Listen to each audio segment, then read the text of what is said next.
සුබ දවසක් හැමෝටම. ඉතින් ඔන්න අද රසම රස රෙසිපි එකක් අරගෙන ආවෙත් ඒ වෙලාවට කන්න පුළුවන් රසම රස ස්නැක් එකක් අමුද්‍රව්‍ය දෙකකින් හදාගන්නේ කොහොමද කියලා තමයි අද මම ඔයාලට අරගෙන ආවේ. ඉතින් ඔන්න ටිකටම මාත් එක්ක රැඳිලා එන්න channel එකේ තියෙන මේ වීඩියෝ එක බලන්න. ඉතින් ඔයාලටත් හදලා බලන්න පුළුවන්. අපි එනම් බලමු කොහොමද මේ ස්නැක් එක ඉතාමත් ඉක්මනින් හදාගන්නේ කියලා.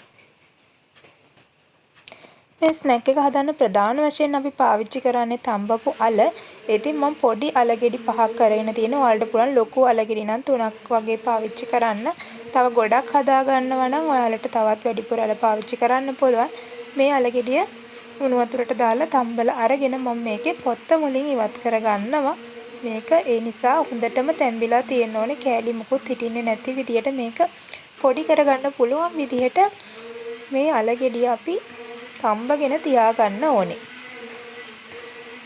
මේ විදිහට අලගෙඩි සේරගෙම පොත්ත ඉවත් කරගත්තට පස්සේ තමයි මේ තියෙන්නේ. ඊට පස්සේ මම මේක අතින් පොඩි කරගන්නවා.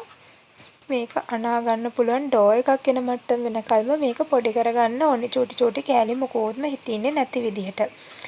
දැන් මන් දිගටම මේක පොඩි කරගන්නවා.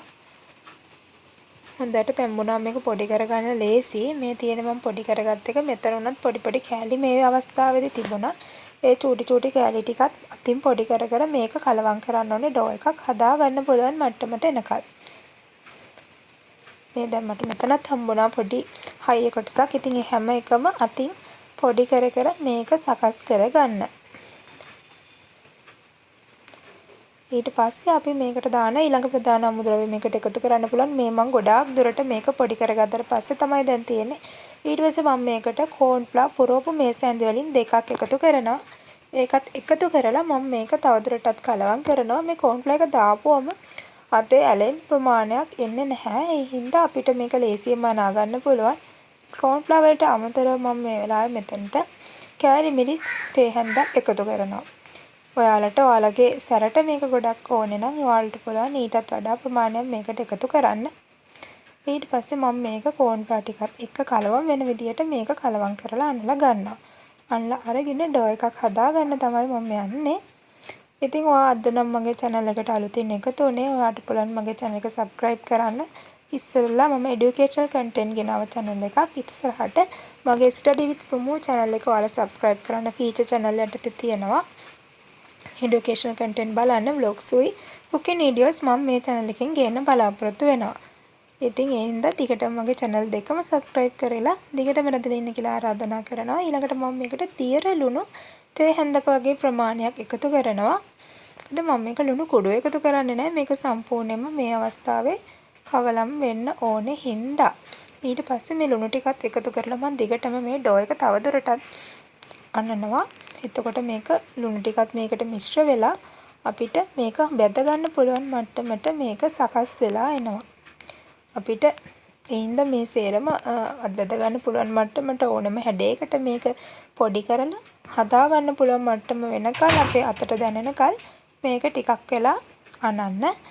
ඒක වාගේ අතේ වේගය හුරුවත් එක්ක වෙලාව එහෙම වෙන්න පුළුවන්. එහෙම හදාගත්තට පස්සේ මම අද මේක හදන්නේ බෝල ආකාරයෙන්. ඔයාලට පුළුවන් දිගට තීර විදියට හදන්න. එමත් නැත්තම් මුරුක්කුවක් විදියට උනත් අපිට හදා ගන්න පුළුවන්. ඉතින් මම මේක අද පොඩි බෝල විදියට තමයි අද මම සකස් කරන්නේ. ඉතින් ඔයාලා කැමති නම් කැමති හැඩයකට සකස් කරගන්න පුළුවන්. හැබැයි බදිනකොට මේ තියෙන අල මිශ්‍රණය බැදෙන්න පුළුවන් හැඩයකට මේක සකස් කරගන්න ඕනේ. නැත්තම් මේක බැදෙන්නේ නැති වෙන්න පුළුවන්. මේකේ තෙල් වැඩිපුර වෙන්න නැති වෙන්න පුළුවන්. ඉතින් මම පොඩි බෝල තමයි මේකේ සකස් කරන්නේ.